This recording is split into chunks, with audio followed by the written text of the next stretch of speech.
This is not the video I wanted to make today. We're all kind of uncertain of what the future of the shop is going to be. You're knocking the chair over, dude. I swear, you want views, you just get a puppy.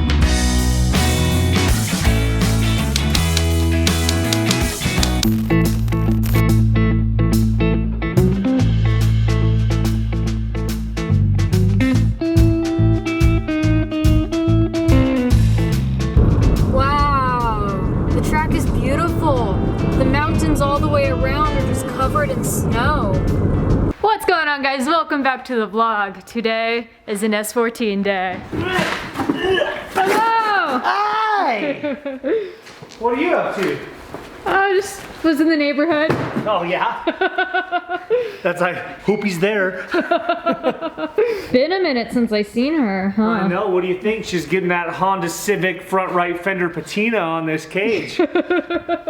Yeah, so since all the rain, you guys can see that the cage is kind of rusted a little bit, but that's all right. We were kind of in a pinch in order to get the cage done, everything put back together, that we didn't have a chance to actually paint the interior, fully take out all the sound deadening, etc. Because of an opportunity that you guys will see soon. Yes. Yeah. So now that that opportunity has passed and we have the time, once we have 2, maybe 3 days to really tear out the interior, take out the sound deadening and paint the cage, this is the next priority on the list. First priority though, when she gets up to optimal temperature, the valvetrain noise is extremely loud. We are hoping that it is push rods and that it is not oil pressure. We're really hoping that when the car gets up to optimal temperature, that the oil isn't just leaning out. This would be the ideal situation, and if this is the situation, that only tells us that we're floating valves and we're not putting down the optimal horsepower numbers that we could. So we're gonna find that out today. Later on, after we make sure everything is safe with her and what's going on right now, why she's being so loud and noisy and why she's just complaining when she gets hot. We're gonna also check the suspension because we're wondering if while we were drag racing, I told you guys it felt a little squirmy when I was at like the top end of third. We're gonna check the suspension, make sure everything is okay. We won't really know till we check. This list is starting to sound questionable. Did you make this as naughty as you could? I know, it's stuff that actually needs to be done. Intake tube. Well, yeah. So. Push rod measure. Okay. Rear end inspection. That's got to be done. Strip on the inside. Doing it right now. Check oil. You gotta make sure she's lubed Dipstick. up. Alright, first things first, let's measure the push rods. Wax. Those, you run a factory pan, those need to be blocked, otherwise it bleeds off pressure at the wrong time. Copy that. So before we got started, we went ahead and called Greg over at Millennium Motorsports. He's the one who assembled the heads for us. He's also Rob's engine builder. He's a man with very good talents in the engine building world. We called him for a little bit of advice first, and he said because we have short throw lifters that we need to check every single push rod individually, and all the rocker arms are attached on one rod, so this will be fun. So we're gonna start with that. He also mentioned about a check valve being in the oil pan that we're gonna remove and plug up, because that could also maybe cause oil pressure hiccups. All right, Rob's already got the cover off on that side. I'm gonna start on this side. Did you pull the plugs out or you just do it from the top? I just unplugged this and undid the coil packs and let it lay down. I started doing it the other way. I think I just deep down really want these to be replaced. Don't worry, your birthday's coming up. I bought plug wires for this car that were the correct length, and then Rob In case you sold don't them remember, at the track. in case you don't remember, she had 4 spark plug wires burnt through, so I took my extra set off my car and lent them to her until they were replaced. And I bought new ones that showed up here, and then Rob sold the ones I got at the track. So I replaced them again, and then I sold them again. Hey, it's a high demand item. It's good stuff. It's a very common problem.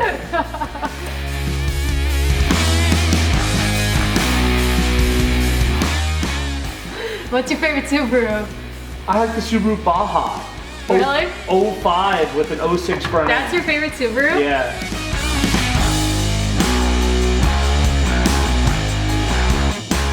Got it. Ah, time. Woo. Alright, so Rob's going ahead and starting on his side. We have the fake push rod inserted in one of these. Not a fake the engine will never know. Fake push rod. There she is. It's like the 007 agent push rod. So I'm gonna start this one out a little shorter so I can push it up. Don't I think they're too short already? I think they're too long. I think they're too short. I think it's good size. Common thing for a guy to think it's larger than it is. Would you like to place a bet, sir? I have a comment. I just don't think I should say it. There'll be no Disney promotions on your site. Demonetized. Must be 18 years or older to watch. Now the fun part. We get to turn the motor by hand. It's a motor. It's a motor. I don't want no engine comments below. I'm just making fun of you guys. I love you guys, don't worry. So I think earlier I said if the push rods were too short, it would cause the valves to float.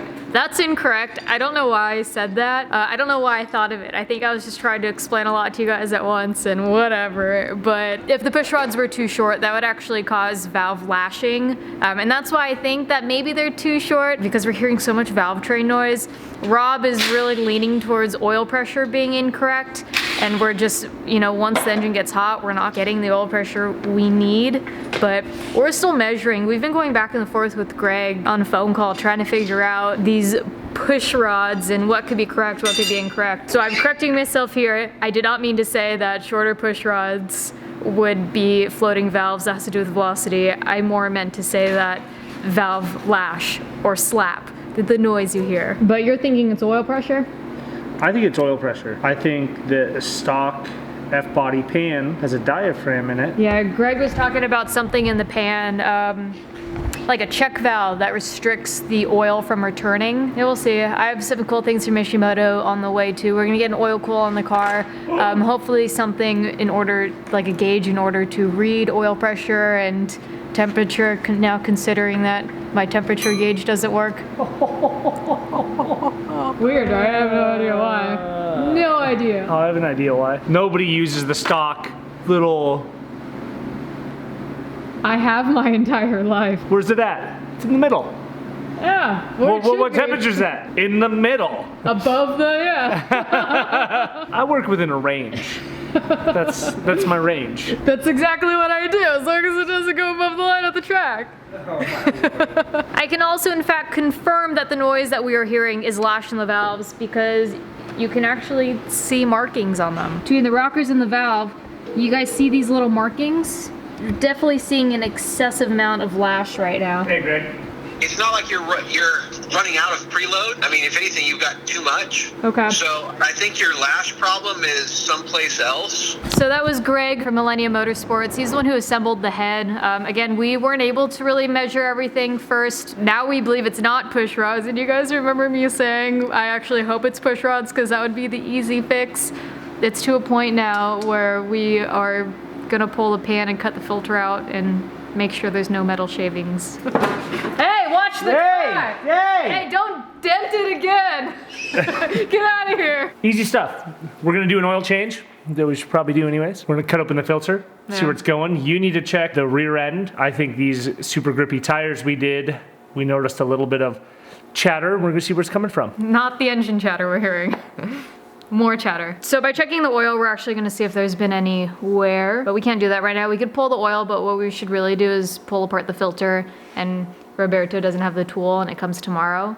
So we're gonna have to do that the next time I come up here, and fingers crossed that there's not too much of anything to be concerned of. Hopefully it's not, well, I don't know, man. We won't really know until we look at it. But when we do that too, we'll also take out the little check valve in the pan that Greg recommended we do. This stuff would have been easily identifiable if we had readings in the car. If we had a digital dash, or if we had a way we could be like, Warren, we're dropping to less than 12 psi oil pressure. That's our problem. Or if it's heat caused, or if it's pump related, or if it's, you know, we could properly diagnose it, so. Yeah, we don't really know right now. And to be clear, what's happening is once the car heats up, it gets extremely loud. Go for Turn it off Carlson. for 10 minutes, it's quiet again. We can't check oil today. We're gonna have to do that another time. And maybe another time we can go get some form of, I don't know, pressure regulator, something where we can, like a gauge where we can see what the oil pressure's at, you know, and what's happening. So when we come back, we're gonna check and make sure that there's no metal shavings in my oil. God forbid. Now I'm going to take off the non-vegetarian tires and take a look at the subframe. We were kind of alluding to the subframe bushings being bad, but we looked at them at the track and I just didn't film it. I think one had like fallen out. God, they were just deteriorated and destroyed and needing to be replaced. So what I'm trying to do right now is source a new subframe in order to build it and have it powder coated outside of the car. It's a lot easier to install those nightmare bushings that way anyways, and then reinstall it with all new arms, etc.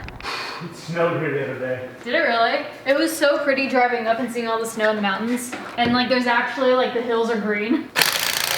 Everything's so green, but I hate the rain. It's like, well, that's what makes it green, you dumbass. So I said something in the last video. I said that I hate the rain. I don't hate the rain. I love the rain because that means snow. People just can't drive in the rain. I'll tell you what, I do look forward to the next time I go drag racing. I just also really look forward to the next time I get to drift again. Once we figure out the engine issue, I think we're good. Alright, so after doing a quick look around on the car, there's a couple things I noticed that I'm gonna point out to you. One being, actually, which I've known of, it's just gotten significantly worse. It's on the tie rod Heim joint. There is some play, so check this out. Toe arm Heim joint. Toe arm high joint.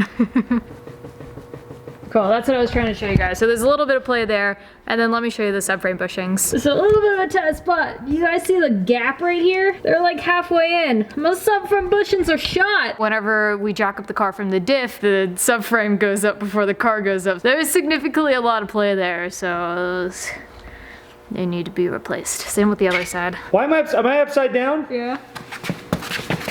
I don't think people want that angle. Hey! The subframe bushings need to be replaced. It's something that I've never done on the car. This chassis, I don't know how many miles it has, but it's well over 100.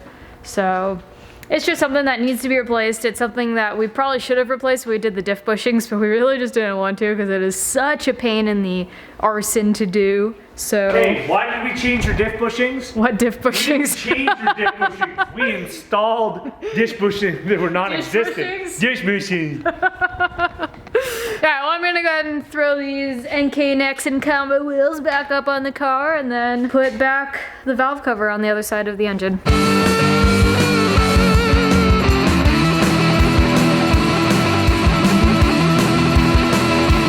So as you guys can see, there's a little bit of surface rust, but it's really not much. And it's really nothing to be concerned about. I think the next time I come up here, Rob and I were talking about it, I'm just gonna buy a bunch of, like a gang of dry ice. Because last time, just the amount of dry ice I bought, just like, it wasn't enough. Rob was like, if you're planning for a party for 12, you're planning for a party for 30. And I was like, yep, I planned for a party of 4. So I'm gonna get a bunch of dry ice. I'm gonna fill the whole car, get the sound ending out, and paint the cage, the interior, have some nice door cards and a few other items coming that I am excited for. I still don't know what the livery is going to be on this car yet, or what the accent color is, but I'm thinking about just doing the interior the same as the outside of the car. And maybe even bring the livery into the car. Now that's an idea. We're getting somewhere. Bye! Thank you! Alright, that's a rippity rap for tonight. Nothing really to say on the engine until we really truly figure out what is going on. The more Rob said it, the more I'm starting to lean towards an oil pressure issue as well. We're gonna pull the pan off next time and hope there are no metal shavings in that biatch. But if you guys do not follow Rob, make sure you do so right now. His @ is right there in the bottom of the screen.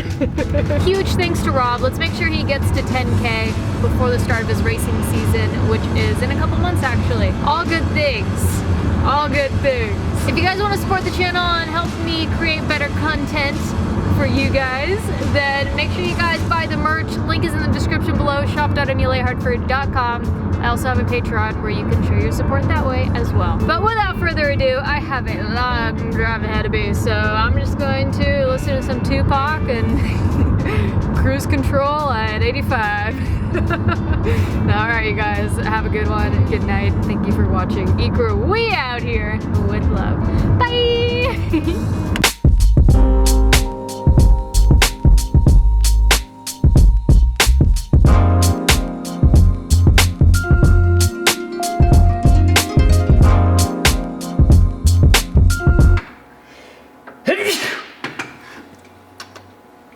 Bro, cover your mouth.